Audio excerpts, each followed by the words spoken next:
안녕하세요. 축구 전문 기자 한준입니다. 해리 케인이 떠난 이후 토트넘 허스퍼의 최전방 공격수로 배치된 손흥민 선수에 대해서 영국의 축구 전문가들이 앞다투어 세계 최고의 스트라이커 반열에 손흥민 선수를 평가하고 있습니다. 세계적인 스포츠 웹진 디 애슬레틱도 손흥민 선수의 결정력이 프리미어리그 내에서도 압도적인 최고라며 치트 코드라는 표현까지 썼는데요. 영국의 프리미어리그 주간 방송사인 스카이 스포츠가 오는 주말 리버풀과 맨체스터 시티의 프리미어리그 선두 쟁탈전 경기를 앞두고 내놓은 2023-2024 시즌 프리미어리그 올해의 선수 경쟁 토론에서는 손흥민 선수가 들지 못했습니다. 손흥민 선수에 대한 현지 유력 매체의 평가와 올해의 선수 후보에서 제외되고 있는 이유 풀버전으로 해석하고 해설해드리도록 하겠습니다.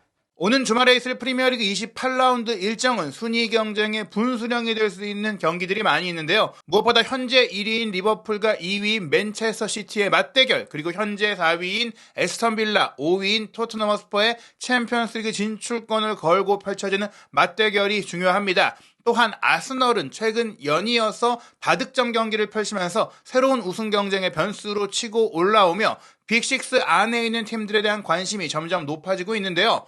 이러한 가운데 올 시즌 최고의 선수를 중간평가했던 영국 스카이 스포츠의 6인 안에는 손흥민 선수가 포함되지 못했습니다. 다만 세계적인 스포츠 웹진이죠. 디 애슬레틱은 현재까지의 프리미어리그 주요 기록들을 정리하면서 손흥민 선수가 토트넘에서 가장 믿을 수 있고 신뢰할 수 있는 치트 코드라며 손흥민 선수의 놀라운 결정력을 세부 기록을 통해 분석하는 컬럼을 내놓았는데요. 먼저 이 컬럼 내용부터 전문으로 소개해드리겠습니다.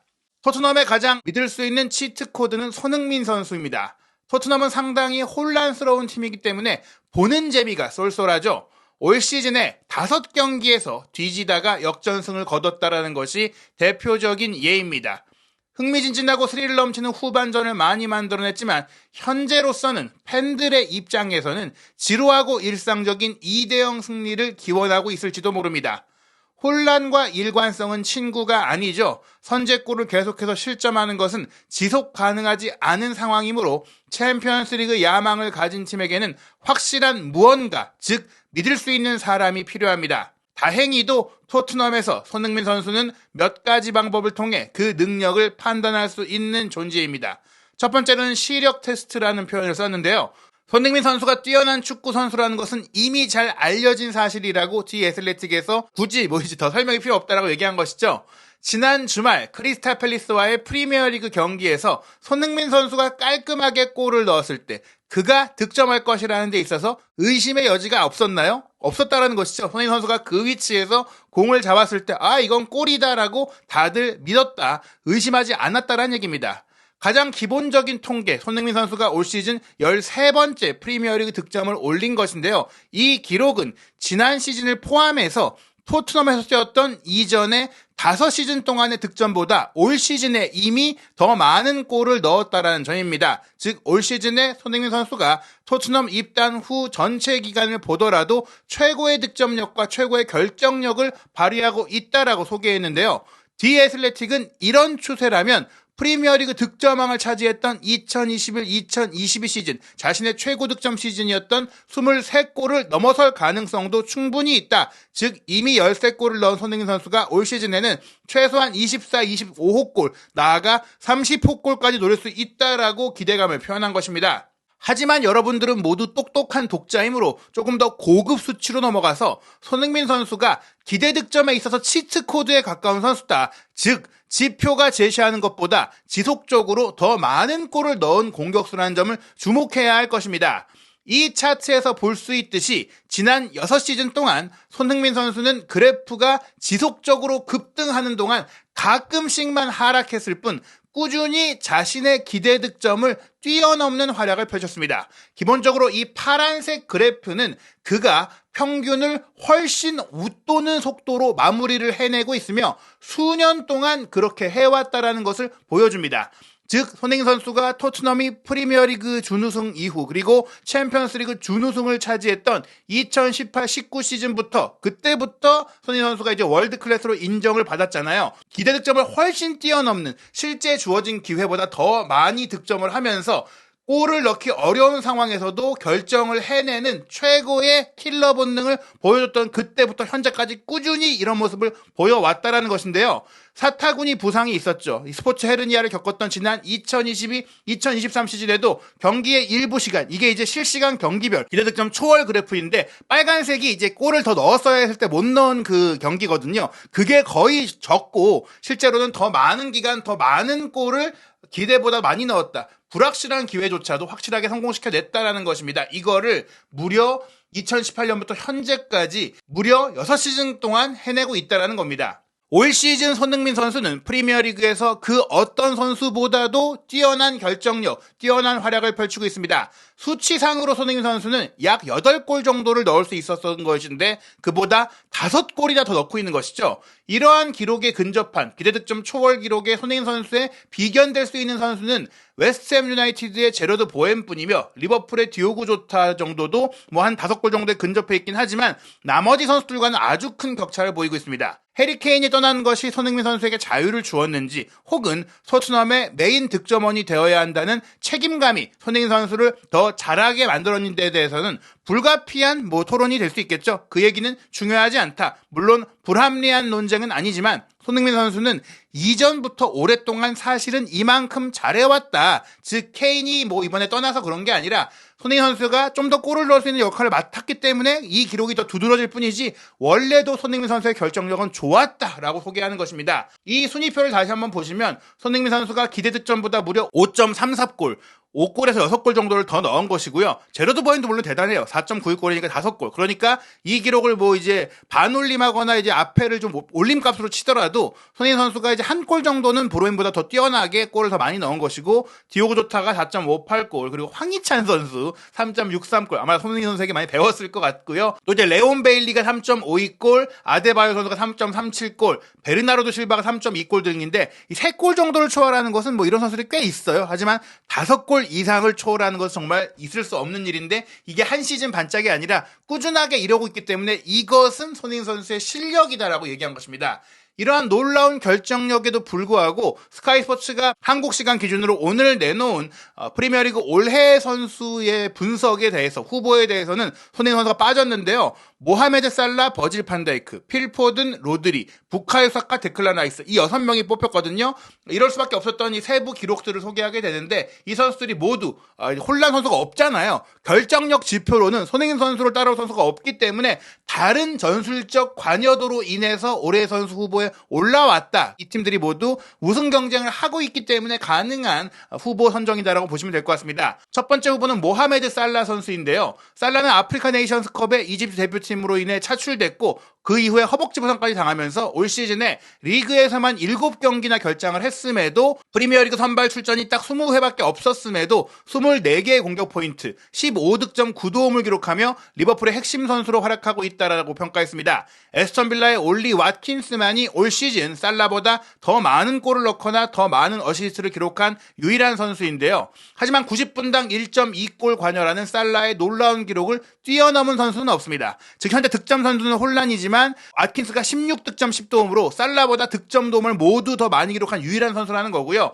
90분당 득점 관여로 보자면 지금 이 옆에 보시는 그래프를 보셨을 때 살라가 압도적인 1위입니다. 살라가 현재 15골로 득점 3위, 9개 어시스트로 도움 4위, 빅찬스 창출, 큰 기회 창출은 18개로 1위인데요. 여기서 2위가 14개를 만들고 있는 손흥민 선수죠. 공격 포인트 24개로 2위인데 이 기록에 있어서 말씀드린 왓킨스가 1위고요. 기대 득점 관여는 20.73골로 20개 정도, 21개 정도의 공격 포인트가 나왔어야 하는데 어떻게 보면 그걸 좀 초월한 기록이긴 합니다. 근데 여기에 있어서는 이제 아무래도 리버풀이라는 훨씬 더 많은 공격 기회를 만들어내고 좋은 파트너들이 있는 팀에서 뛴 덕분이다라고 볼 수 있겠죠. 그리고 두 번째로 뽑힌 리버풀 선수가 버질 판다이크인데요. 판다이크는 최고의 컨디션을 되찾았고 카라바오컵 결승전에서는 특히 첼시를 상대로 헤딩 결승골을 터뜨리며 위르겐 클롭 감독의 마지막 시즌에 리버풀의 첫 우승컵을 확정지었습니다. 네덜란드 국가대표인 판다이크는 올 시즌 특히 공중전에서 프리미어리그 최다인 112회 경합에서 승리를 하며 압도적인 모습을 보이고 있고요. 업필드 상대 지역으로 넘어가서 패스를 시도한 부분에서도 리그 3위를 차지할 정도로 대단한 수비수로서의 빌드업 능력을 보여주고 있습니다. 지난 시즌에는 11명의 선수가 판다이크를 넘어서 드리블을 성공시켰는데 올 시즌에는 현재까지 한 명밖에 판다이크를 제치지 못했다고 하고요. 이는 750분 이상 출전한 수비수 중에 90분당 최고 기록, 현재 판다이크가 상대의 드리블 돌파까지 허용하지 않으면서 다시금 전성기의 기량을 회복했다라는 평가입니다. 판다이크가 이제 90분당 드리블 허용 기록에 있어서 가장 적은 한 번밖에 허용하지 않은 1위고요. 2번 허용한 선수가 아스널의 살리바 그리고 이제 에스턴 빌라의 콘사입니다. 다음으로 최근에 최고의 경기를 보이고 있는 맨시티의 공격형 미드필더 필 포든이 후보에 올랐는데요. 필 포든은 맨시티에서 7번째 시즌을 벌써 치르고 있어요. 그리고 이제 올 시즌에 확실한 주전으로 자리를 잡았는데 현재 시점에 이제 가장 많은 25경기나 선발 출전을 했을 정도로 데뷔 후 가장 이제 중용되고 있는 시즌입니다. 여전히 23살에 불과한 포드는 올 시즌에 11득점 7도움으로 무려 18개의 공격 포인트를 기록하고 있는데요. 맨시티 선수들 중에서는 엘링 홀란만이 이보다 더 많이 골을 넣고 있을 정도입니다. 잉글랜드 대표 선수인 포드는 올 시즌 프리미어리그에서 파이널 서드 패스 성공 횟수 및 볼 소유권을 되찾은 횟수에서 3위를 기록하고 있을 정도로 전방 압박도 잘하고 있고 공격 전개도 잘하고 있습니다. 포드는 또한 최전방에서 활발한 움직임을 보이며 오프 더 볼 상황에서의 러닝과 침투 그리고 상대 박스 안으로 돌파하는 기록에 있어서는 맨시티에서 1위를 차지하고 있을 정도로 경기 관여력이 아주 높다라고 할 수 있습니다. 기술뿐 아니라 헌신적인 팀플레이까지 좋다라는 것이고요. 프리미어리그 최고의 미드필더를 넘어 세계 최고의 중앙 미드필더로 꼽히고 있는 로드리 역시 올해의 선수 후보로 지목되고 있는데요. 로드리는 프리미어리그의 패스 마스터입니다. 스페인 국가대표인 로드리는 패스 성공 횟수, 파이널 서드 패스 성공 횟수, 터치 횟수에서 모두 프리미어리그 전체 1위를 차지하고 있습니다. 27살인 로드리는 올 시즌 경기장 중원 지역에서 무려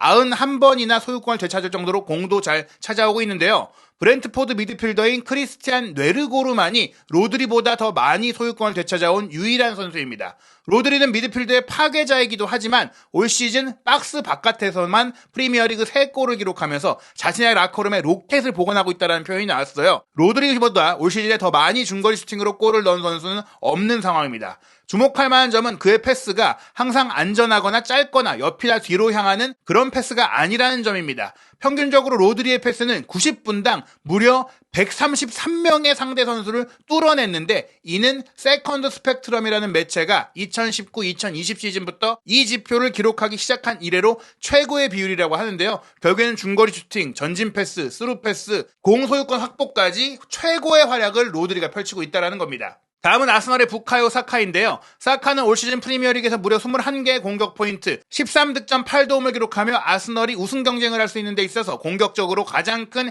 기여를 하고 있습니다. 이 기록에 있어서 가장 가까운 팀 동료는 주장인 마틴 와이데고르인데 12개의 공격 포인트니까 거의 10개 가까이 적다고 할 수 있겠죠. 잉글랜드 대표 선수인 사카는 올 시즌 그 어떤 선수보다 많이 1대1 대결을 기록하고 있고 상대 수비진 사이로 무려 72회의 침투 패스를 성공시켰는데 이는 프리미어리그 공격수 중 최고 기록이라고 합니다. 득점 6위이기도 하고 도움도 6위고 득점 관여 4위 그리고 상대 박스 안에서의 볼터치는 프리미어리그 전체 1위인데다가 파이널 서드 지역에서 공을 되찾아온 것도 31회로 이 부분 2위이니까 사카 역시 전방 압박도 잘하고 있다는 겁니다. 그리고 아스널의 데클란 라이스가 마지막 6번째로 소개되고 있는데요. 아스널은 지난 여름 데클란 라이스를 웨스트햄으로부터 영입하기 위해 무려 1억 5천만 파운드의 이적료를 쏟아부었지만 이 가격은 올 시즌이 시작된 이후 단 한 번도 의문이 제기된 적이 없었습니다. 즉 그 가치를 하고 있다라고 평가받는 것인데 1억 파운드 내지 1억 유로가 넘는 이적료가 투자된 선수들 중에 상당수가 비판을 받았는데 라이스는 예외입니다. 왜 그럴까요? 라이스는 25살에 불과한 아직도 젊은 선수인데 프리미어리그에서 볼 운반, 상대 진영에서의 패스 성공, 이동 거리, 세트피스 직접 어시스트 부분에서 모두 상위 5위 안에 들고 있는 전천후 활약을 펼치는 아스널의 미드필드 파괴자이자 엔진, 볼 배급의 중심이 되고 있습니다. 또한 라이스는 공격수인 사카와 웨드고르만이 아스널 내에서 더 높은 예상 득점 시퀀스 총계, 즉 득점으로 연결되는 오픈 플레이 시퀀스의 기대 득점 값의 총합인데요. 즉 라이스가 아스널이 득점에 유망한 기회에 가장 많은 패스를 기록하고 있는 미드필더라는 것이죠. 아스널의 파괴적인 골 생산력에 크게 기여하고 있는 수비형 미드필더라는 점에 있어서 라이스는 아스널 빌드업 미드필드의 필수적인 선수다라고 표현이 되고 있는데요. 프리미어리그에서 현재까지 볼 운반 529회로 전체 5위, 상대 지역에서의 패스 성공 횟수 943회로 전체 3위이고 세트피스에서 직접적으로 어시스트 한 것만 4개니까 이것이 프리미어리그 전체 3위고요. 293km나 경기장을 누볐어요. 이것은 프리미어리그 전체 선수 중에 4위이고 공 가로채기도 35회로 전체 10위에 달할 정도니까 데클란 라이스가 현재 프리미어리그 최고의 중앙 미드필더로 로드리와 함께 경쟁하고 있다고 보시면 될 것 같습니다. 이 6명의 명단 안에 손흥민 선수가 들지 못한 이유는 명확합니다. 토트넘의 팀 성적 때문인데요. 리버풀, 맨시티, 아스널에서 각각 2명씩 이름을 올렸잖아요. 리버풀이 27라운드까지 승점 63점으로 1위, 맨시티가 승점 62점으로 2위, 아스널이 승점 61점으로 3위니까 1점 차이로 1, 2, 3위가 갈리고 있어서 올 시즌이 프리미어리그 역사상 가장 치열한 우승 경쟁이 펼쳐지고 있다라고 얘기가 나오고 있습니다. 토트넘은 현재 승점 50점, 한 경기를 덜 치렀고 그 경기를 이긴다고 쳤을 때는 53점이 될 수 있는 상황인데 여전히 선두 리버풀과의 승점 차이가 10점 가까이 나잖아요. 산술적으로 극복과 추격이 불가능한 것은 아니지만 현재 분명히 한 차원 떨어져 있는 것은 사실입니다. 지금 가장 주목되고 있는 프리미어리그 세 팀은 역시 리버풀, 맨시티, 아스널인데 아스널이 68득점으로 가장 많은 골을 넣고 있고 그 다음에 리버풀이 64득점, 맨시티가 62득점이고요. 수비력 부분에 있어서도 아스널이 23골만 내주면서 또 가장 뛰어난 기록이고 그 다음에 리버풀이 25개의 골을 내줬고 맨시티가 27골의 실점을 하면서 골득실에 있어서도 세 팀이 정말 압도적으로 높아요. 옵타가 이제 슈퍼컴퓨터를 통해 예상한 예상 순위는 그럼에도 맨시티가 이제 1위, 리버풀이 2위, 아스널이 3위를 차지할 것이라고 전망되고 있고 토트넘은 아쉽게도 에스턴 빌라에 밀려 5위가 될 것이라는 전망이 나오고 있으니까 손흥민 선수가 개인적으로 좋은 퍼포먼스를 내고 있어도 올해의 선수 후보로 거론하기에는 프리미어리그 우승을 이끌면서 활약한 선수들에게 밀릴 수밖에 없다. 사실 토트넘이 기대 득점 대비 기대 실점에 있어서는 4위권에 해당하는 성적을 내고 있는데 그럼에도 불구하고 수비적으로 굉장히 좀 아쉬운 모습들을 여전히 보여주고 있고 손흥민 선수가 수많은 기회를 동료들에게 공급함에도 불구하고 동료들이 기회를 못 살리고 있다 보니까 손흥민 선수의 개인 퍼포먼스는 프리미어리그 최고 수준, 올해의 선수의 후보들과 같은 수준이지만 올해의 선수상을 실제로 수상하기에는 팀 성적이 뒷받침을 못해주고 있다는 아쉬움을 볼 수가 있겠습니다. 다만 오는 주말에 있을 경기 결과와 활약에 따라서 충분히 손흥민 선수에게도 기회가 있다고 생각이 되는데요. 3월 10일 일요일 밤 10시 에스턴 빌라와 토트넘의 맞대결 결과를 통해서 토트넘이 4위권 이내로 치고 들어갈 수 있는 힘을 만들어야 될 것 같고요. 리버풀과 맨시티의 경기 결과에 따라서 사실은 이 두 팀이 비겨준다면 토트넘이 승점 차이를 좀 좁힐 수가 있겠죠. 무엇보다 이 우승 경쟁을 펼치고 있는 세 팀 모두 토트넘과의 후반기 경기를 남겨두고 있는데 토트넘의 손흥민 선수가 이 세 팀을 상대로 다 강한 모습을 보여왔잖아요. 손흥민 선수의 활약 속에 토트넘이 비록 우승까지는 못해도 우승권과의 격차를 좁히면서 우승 경쟁에 있어서 고춧가루 부대, 우승 경쟁의 엑스팩터로 활약을 한다면 우승 메이커, 킹메이커로서의 능력을 보여준다면 손흥민 선수 역시 분명히 다시 한번 언급될 수 있고 또 한 번 프리미어리그 득점왕을 차지하는 기록을 이어간다면 어떤 일이든지 벌어질 수 있다고 생각이 됩니다. 과연 손흥민 선수 오는 주말 에스턴 빌라의 경기 어떤 활약을 펼칠지 리버풀과 맨시티의 경기 결과는 어떻게 될지 한준TV에서 확인하시기 바랍니다.